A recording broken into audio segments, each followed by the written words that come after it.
So why the opinionated uncle?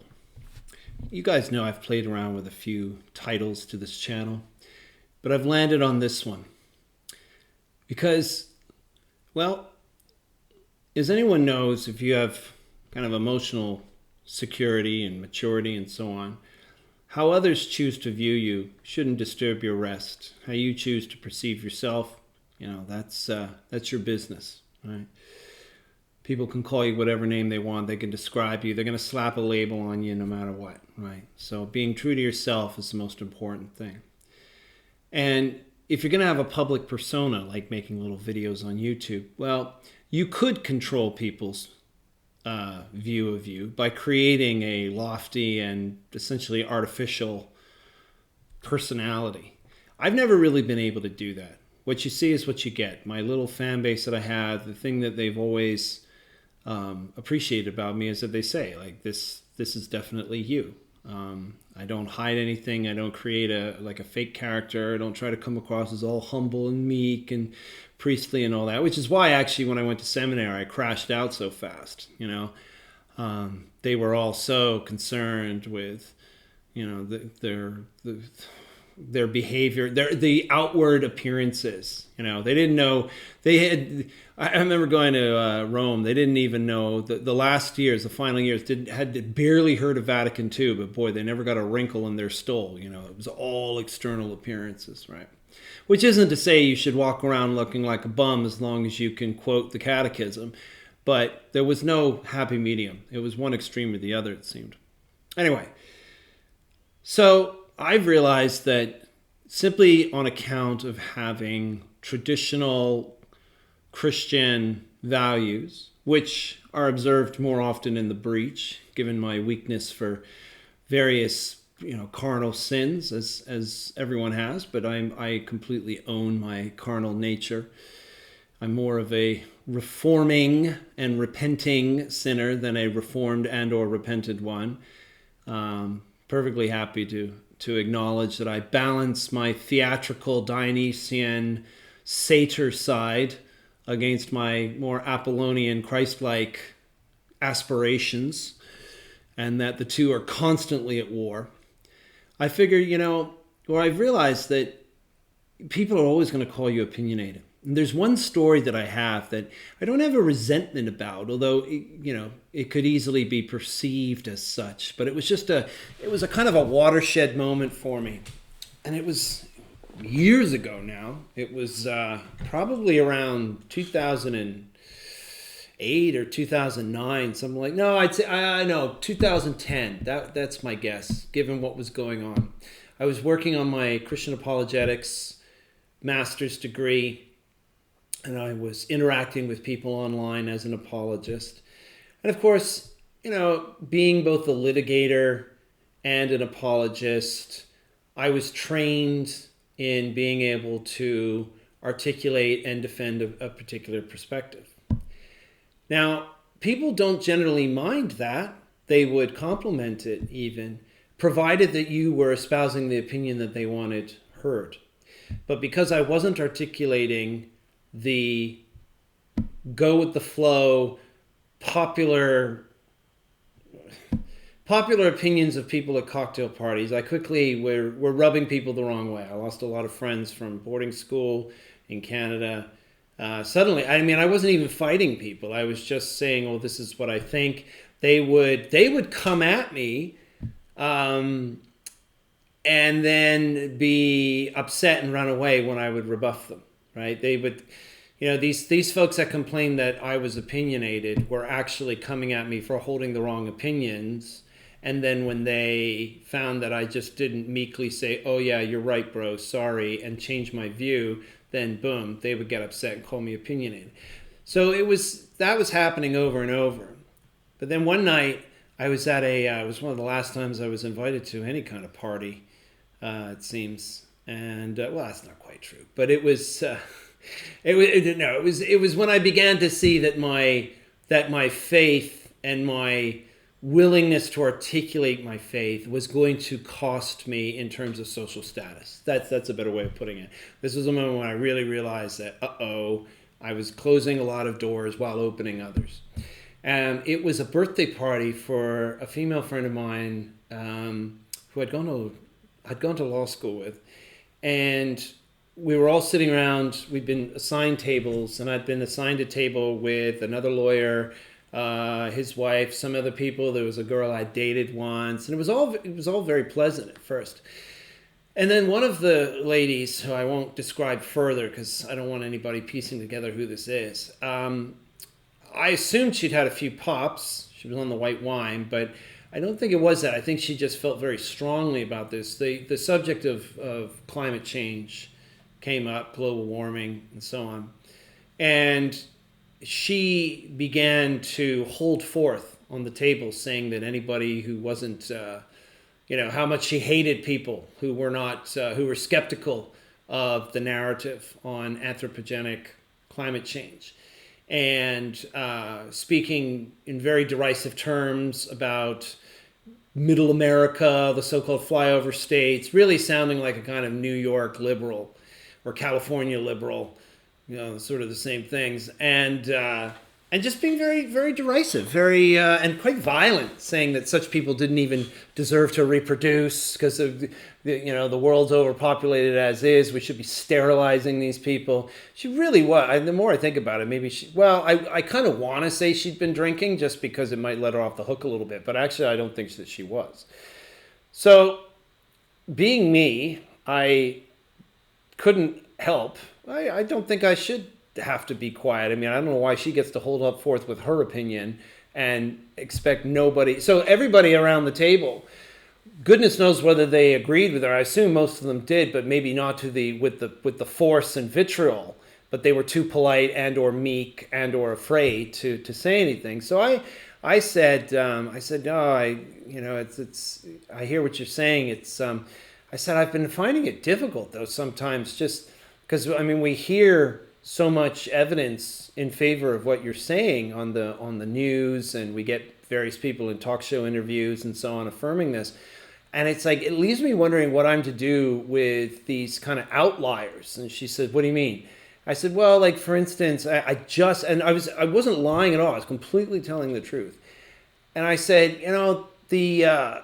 I saw this interview with, and I could remember his name at the time, but he was the former head of Greenpeace. Like he had actually started Greenpeace, and he had been really a pivotal key member of the environmental movement, really brought to light human degradation of nature through things like pollution and so on. And yet he had disavowed the climate change, what he called the climate change movement, because he saw it as a cynical political movement that was not grounded at all in care for the environment, but that it was a control mechanism, that it was trying to bring in socialism, that it was only being targeted against certain people, but not the ones who were the real offenders, and so on. And I just said, I don't know what to do with that. He would be a credible witness, and yet, how much weight do I give him against the sort of media that's saying something else? She rounded on me and started yelling at me right at the table. And her husband sitting right there, who I know, and he's sort of ignoring it. He's sort of talking to somebody else. And I just kept being very polite to her. I said, look, I'm not, this rancor isn't necessary. She ordered me to leave the table. She said, "Get out, you're not welcome here. Get off this table." And I looked around, and I remember naively looking around because I had been unfailingly polite to her. And I looked around for support from people that were there, including this one girl that I dated briefly at one point, and everyone just sort of looked down at their plate. They're afraid to say anything. So, saving face, I guess, I said, well, I was about to go for a smoke, so I'll just let things cool off around here. Sort of saying, I'm not leaving because you told me to, but, I'm just going to let you calm down for a moment. So I go outside, and a few minutes later, the husband comes out, and he's like, and I'm like, are you here to tear me a new one on behalf of your wife? And he's like, no, I'm not actually. She can do her own thing, and I'm not mad at you. He said, because you were completely polite to her the entire time, And then we just chatted, and he took a little opportunity to rip into some details about the Old Testament.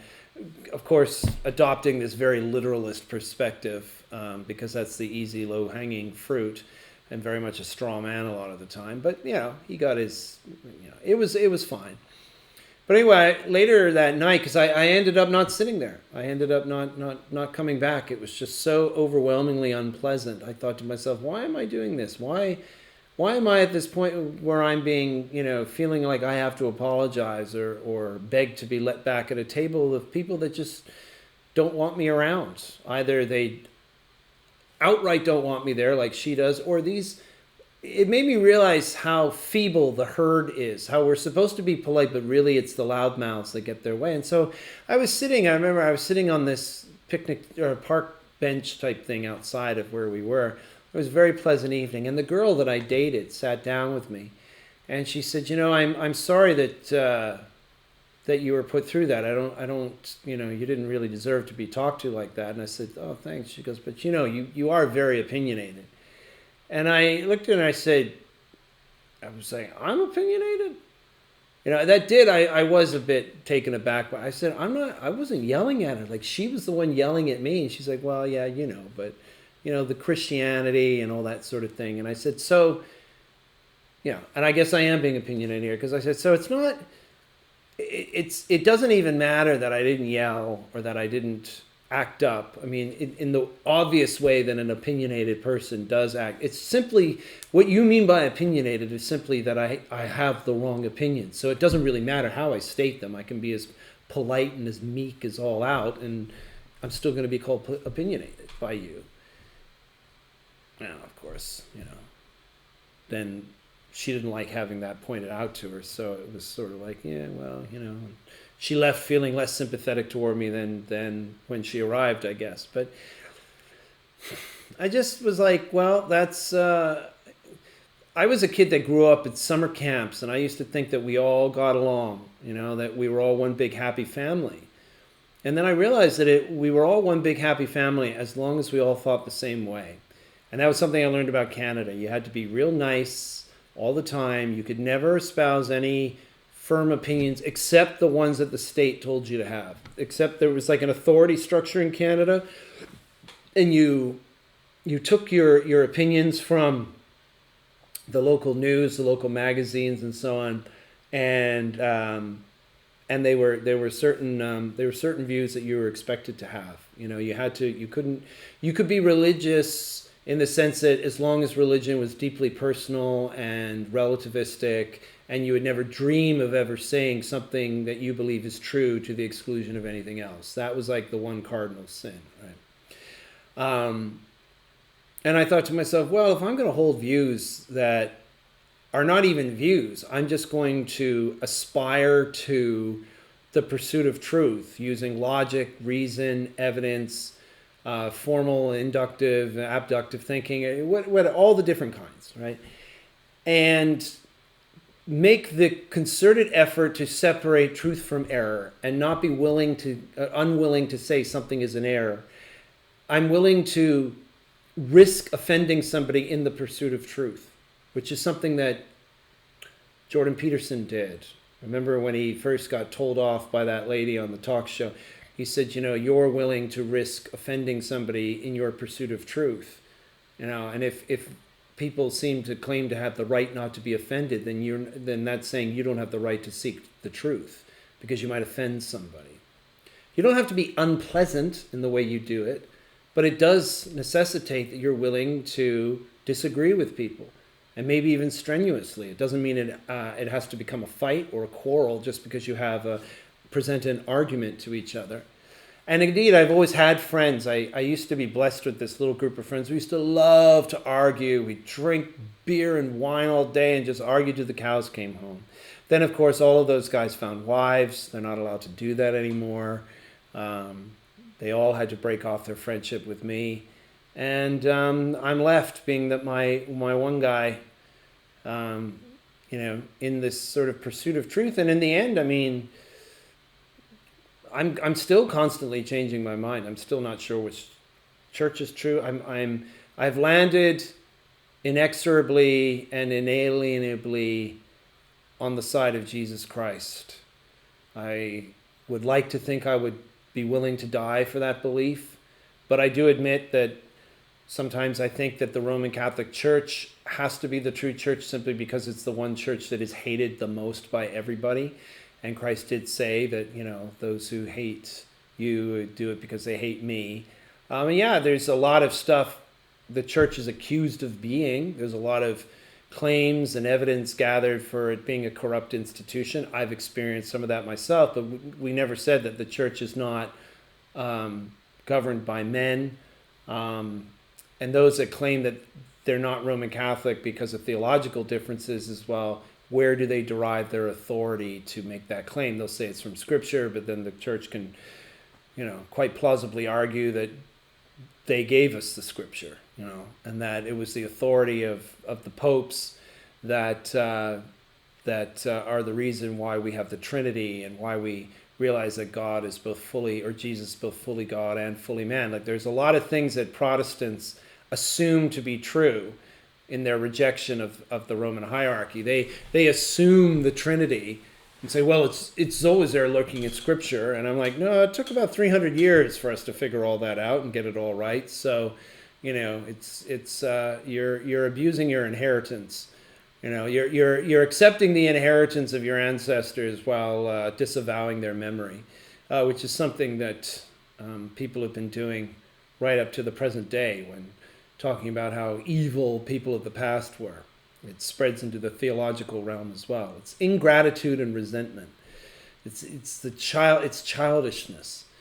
But anyway, so I've just decided that I'm going to call myself the Opinionated Uncle because it kind of frees me up a little bit. If I want to say feisty things about why I hate that book Piranesi and say that I think that only little girly men like it, besides women, then I'm just going to say it. And at least that way people won't be surprised when I say things that they'll go, oh, that's sexist. I'm like, well, yeah.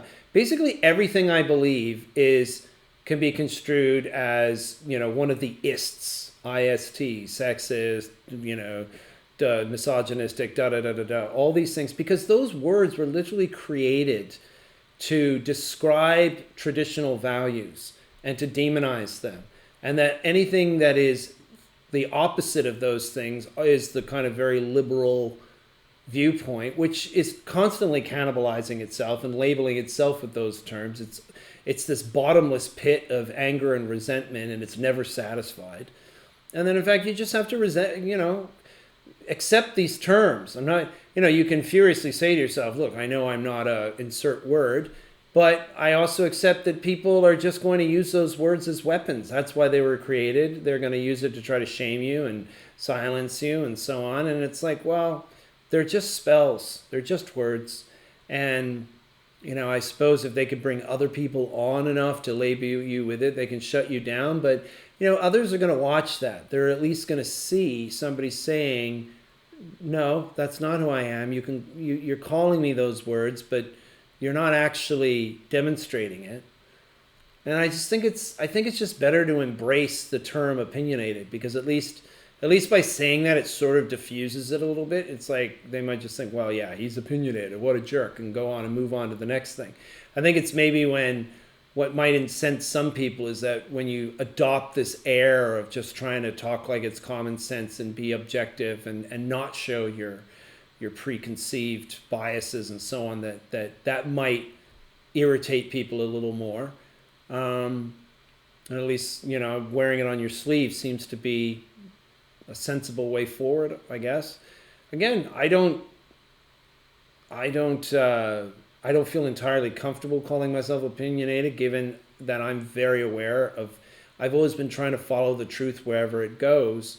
But yes, there are certain presuppositions that I hold to that would be deemed opinionated. Like by committing myself to Jesus Christ, that can earn me the label of opinionated. And that's probably the nicest label that it can earn for myself. The fact that I have changed my mind on various forms of theology won't cause a person who thinks I'm opinionated for believing in Jesus to call me not opinionated. It just means they think that's an irrelevant bit of bit of nothing that doesn't obviate the central offense of the opinion that Jesus is Lord. So whether I'm Catholic or Orthodox or Presbyterian doesn't matter to them, right? So yeah, I'm just muddling along, doing my thing in my nice room. Remember in my last video I said I don't have any female authors besides like one or two. I mean, I do hope that you at least caught that Mary Shelley was right over my shoulder the whole time. And I will admit this, I haven't looked it up yet, but I've got Robin Hobb right there. Robin Hobb's a lady, right? Because Robin could be a boy and girl name, but I think Robin Hobb is a lady. I haven't read that trilogy yet. I've heard wonderful things about Robin Hobb, but there you go. There's another one. But no, I did know Robin Hobb. I wasn't sure about, but I did know Mary Shelley obviously was sitting on my shoulder like a parrot, going bark bark. Grab another female author. Bark. Wrote one of the best books ever written too, Frankenstein. So all right then. I hope you guys have a good day, and see you in the next one. Peace from the Opinionated Uncle.